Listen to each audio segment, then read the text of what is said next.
Today we have a business live class and we will talk about emails, as you probably already seen in the title. I will share my screen in a little bit, but before that, I want to talk to you about correspondence in business and correspondence in English, most likely. What I really wanted to take out of these, hello.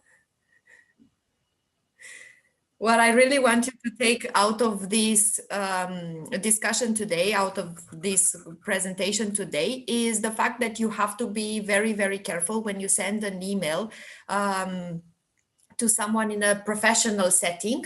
And I want you to pay attention to spelling, to grammar, to how you write your email. There are certain rules that you cannot discard. There are certain rules that you have to live by. So I want you to pay attention. And also what's very important whenever you write anything is proofreading. So you have to make sure that before you send your email, you have read it 2 times, 3 times, multiple times, that you found the best structures, the best vocabulary that you can use. And with that being said, I will share my screen with you.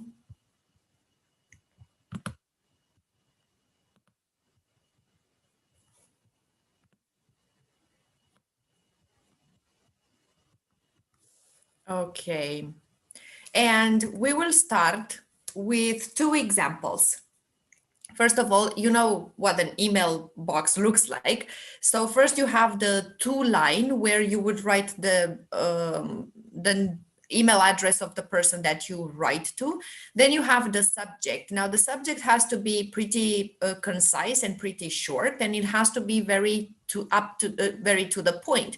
You cannot write an entire story in your subject. Also, you have to pay attention that if, for example, you write for an application, a job application, then you have to write your name as well, and you have to write the position that you apply to. So pay attention to different requirements. Most likely, we've done live class on interviews, as well as on how to apply to different jobs, or how to write a letter of intention. And some of the companies that post their jobs online, they also have some requirements for subjects. So pay attention to that and follow all the requirements. Now, the actual concept of your email is the body of your email, and your body of the email should start with "Dear Mr." or "Dear Miss." And we would generally have an introductory phrase at the very beginning, just to let the other person know that either we have already talked to them before, or we are replying to a certain email, or we are writing for the first time. This one is as after a conversation with the other person, you are writing an email just to confirm something that was already scheduled, or that was already settled between the 2 parties.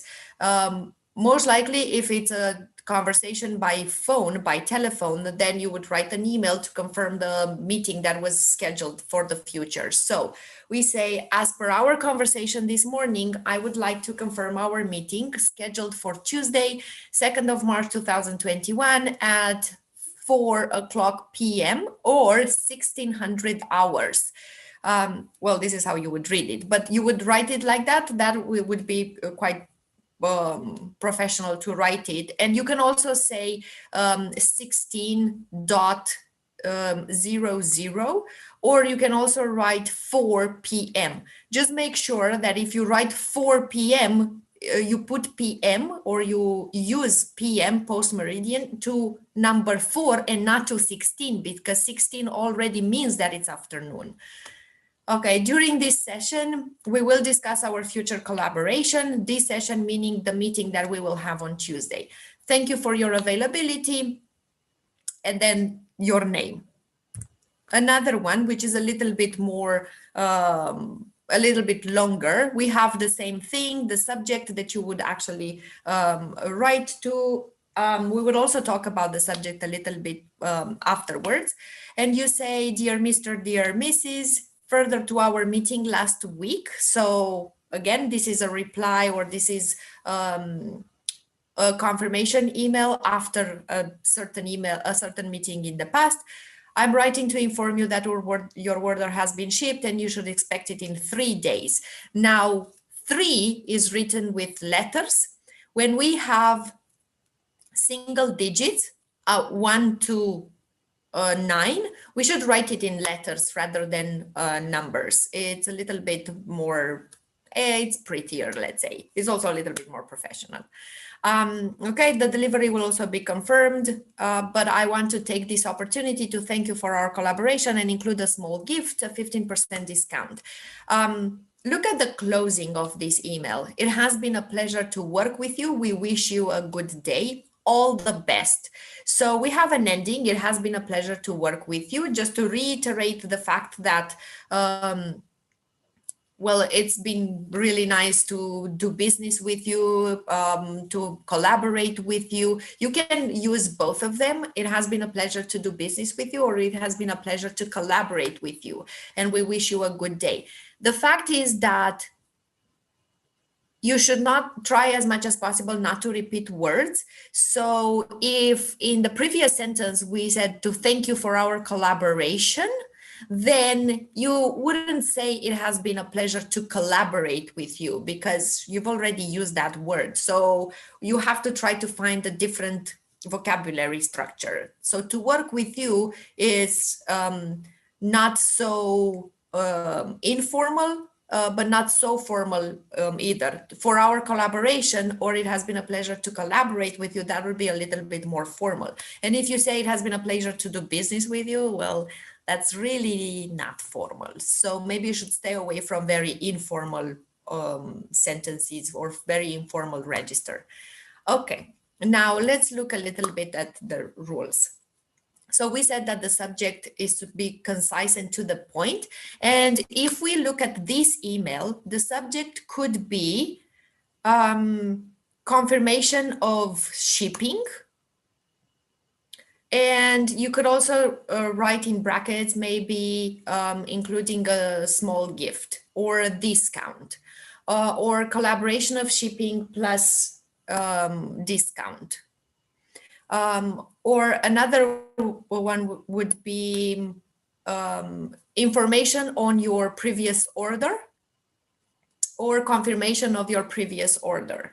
But really, this is not a confirmation of the order. This is a confirmation of shipping, of delivery. So you can also use the word delivery. You can also say confirmation of delivery, and then maybe just leave it like that. But I think that in your subject, you should also include the fact that you give a discount. So, because, you know, if you would write that in the subject line, the email would probably be opened a little bit faster. Okay, so the subject is supposed to be concise and to the point. Don't write extra words. Try to be very, very short. And then when you write a professional email, or you write to someone you're at work, this is not a personal email, and you should definitely not include any personal information. You should use a formal register. A formal register means that you use certain type of vocabulary and certain type of words, and we will do another live class on formal and informal registers, and how do you switch from one to another, or how which one is more formal, which type of expressions would be useful in a formal register, and which one in an informal register. Definitely, you have to try to be very careful with your vocabulary, and you cannot include any type of language that you would probably not write to someone working in a different company that you work with, or maybe if you definitely have a business of your own and you write to a collaborator or you write to a customer, you would definitely not use any curse words or any type of trivial language. Trivial language doesn't always only mean that it's curse words, but it would also mean that they are extremely common or street talk. So you would definitely not include that. Always include a salutation, meaning dear Mr. or dear Mrs. or dear Miss. Or if you are more on a personal level to someone, so it's not really uptight or really formal, then your email could include a salutation with dear John or dear Mary or however their name is. So you can use definitely a first name, but you would have to consider if you are actually on a first name basis with the other person. Now, the beginning, meaning the introduction of your email. Sometimes the introduction is a little bit compounded with the actual email or the body of your email, because you don't have so many things to say. So as we've seen previously, the beginning was actually that introductory phrase. So you could use any of these expressions. I'm writing to, and I put there a little example, inform you of something. Please receive my cordial greetings. That would be the very formal email to someone maybe at a high, with a higher hierarchy than you, or maybe in a top management position, or someone at a completely different company or a different setting, professional setting than you are. So when you have to be very formal, then you could use this. Please receive my cordial greetings, and thank you for your collaboration, or thank you for your help in, for example, if you're a student and you write to your college professor, then you could include one of these phrases. When you include further to our conversation, or further to our telephone discussion or telephone conversation, or further to our meeting, that would be a follow-up after your previous meeting or conversation. Another way to say is as per our last meeting or as per our telephone conversation, we should, and then you just reiterate what was said in the previous email or in the previous meeting or in the previous conversation.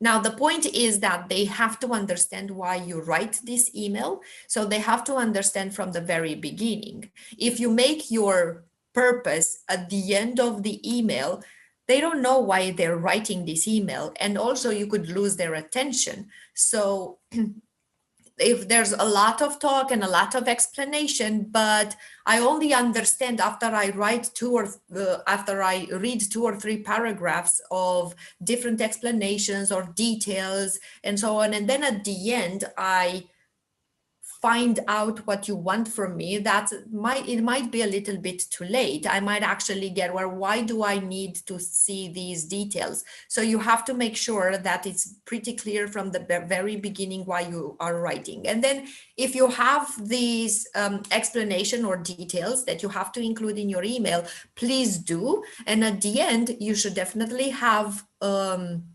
action, or you should have or at least your availability for action, or you have to state again maybe the purpose of this email, because by the end of the email people might lose track of what you say if there's a lot of information. So you have to reiterate your purpose.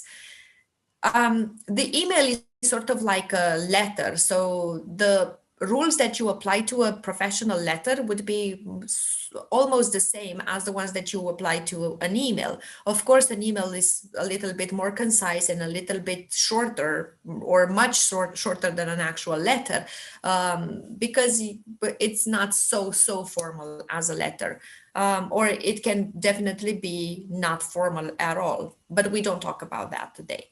So okay, you have to keep it as short as possible. Of course, you will have to include all your all the details and all the information that you need to include, but try not to stretch it too long, because this would be well, the type of emails that we refer to today are the type of emails that you would have to write very shortly in order to confirm something or in order to announce something.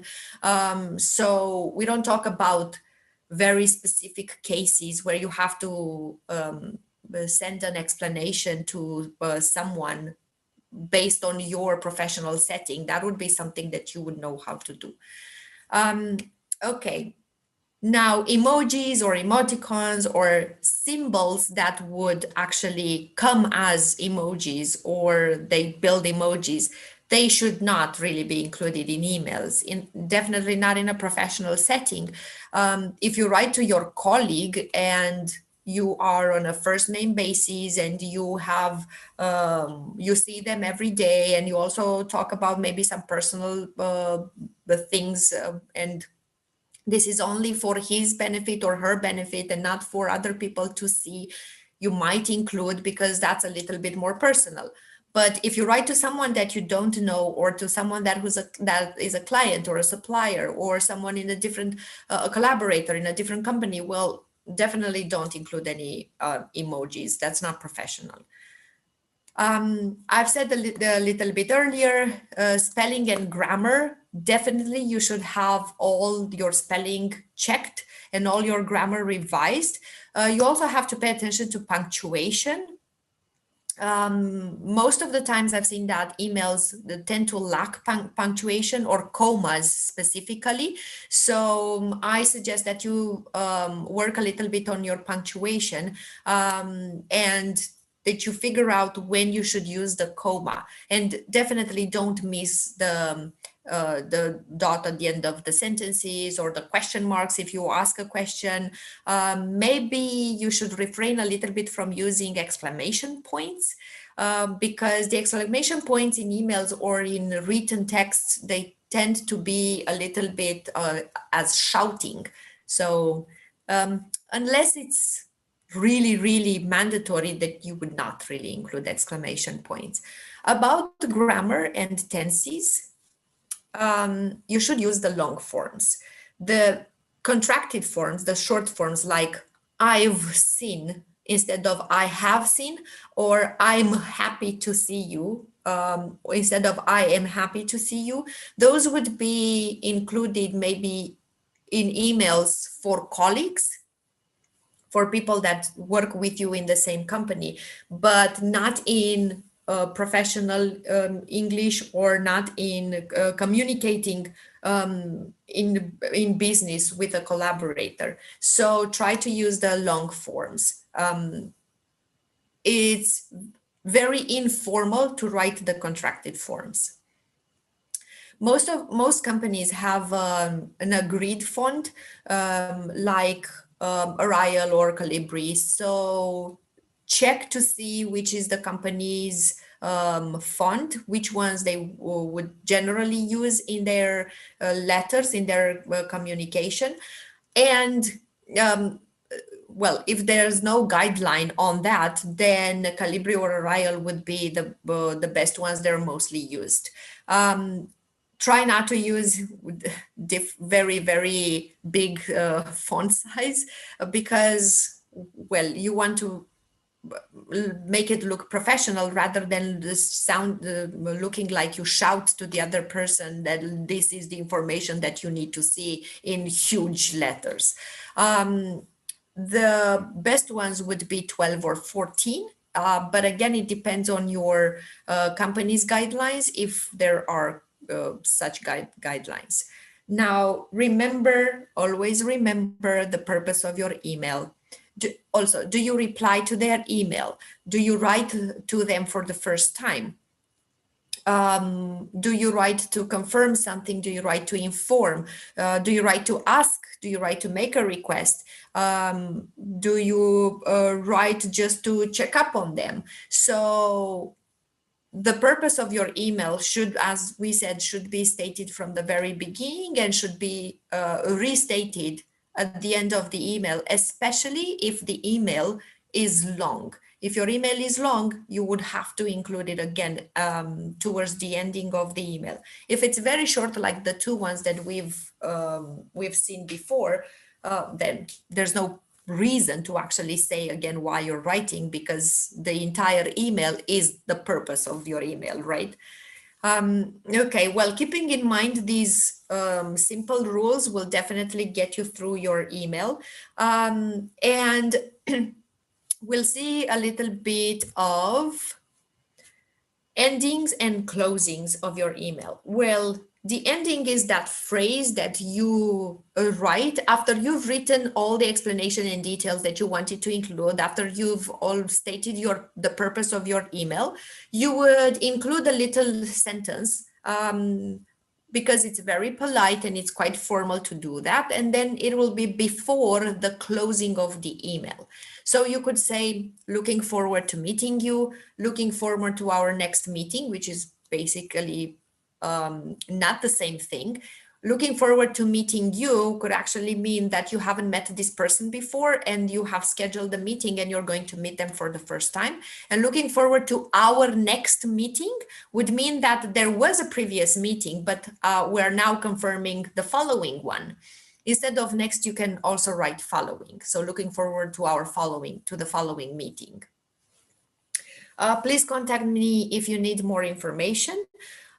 Should you require more information, please contact me. Okay, these two are the same, but the second one is more formal. So I would suggest that if you write to someone to whom you speak a little bit more formally, then you should include the second one. Now, if you write to someone that you've already had some conversations with, or if you write to someone that you already have a relationship with, then you can write, please contact me if you need more information. Another one that you could use is, I enclose my contact details. Please contact me if you need more information. You can also say, please do not hesitate to contact me.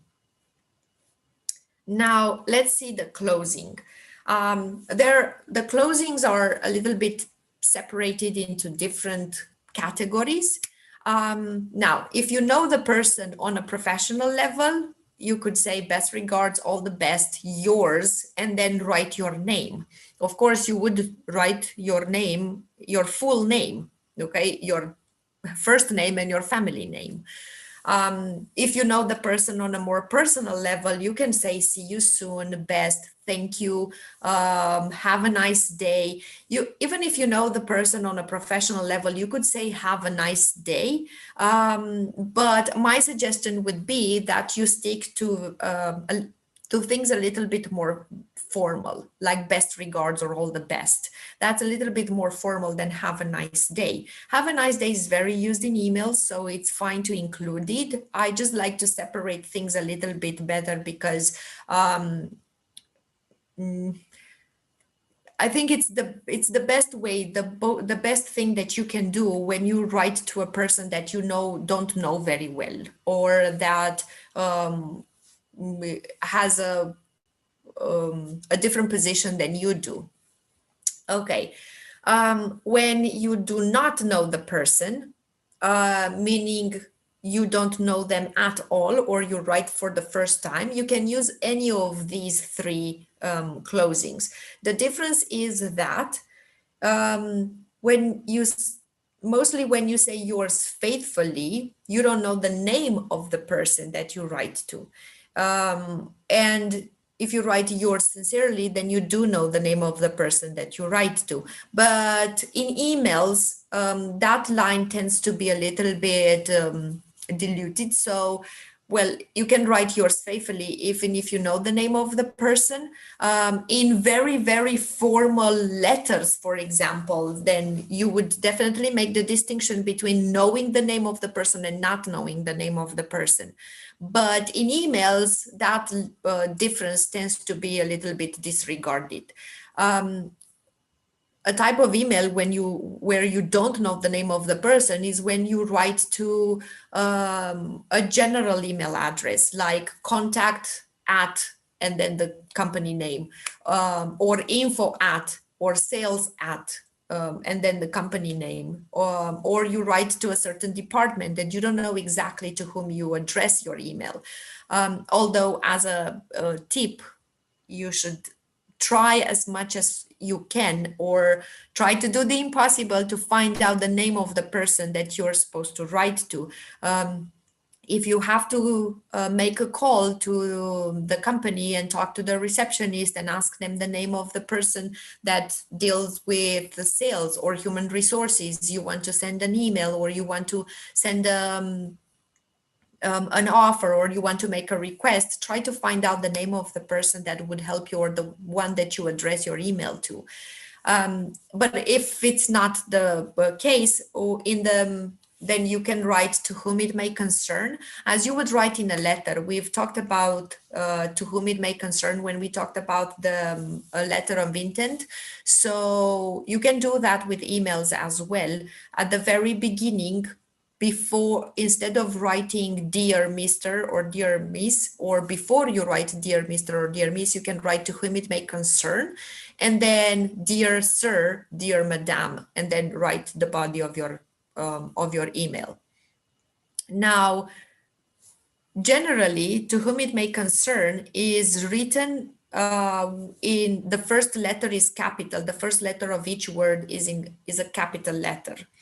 But we will do another live class about that when you have to talk about, when we will talk about formal and informal language. We would also talk about very formal and very informal endings and closings. Now, here's an email. I want you to take a very good look at the email. And I want you to write to us in your comments, what is wrong with the email and what is right with this email.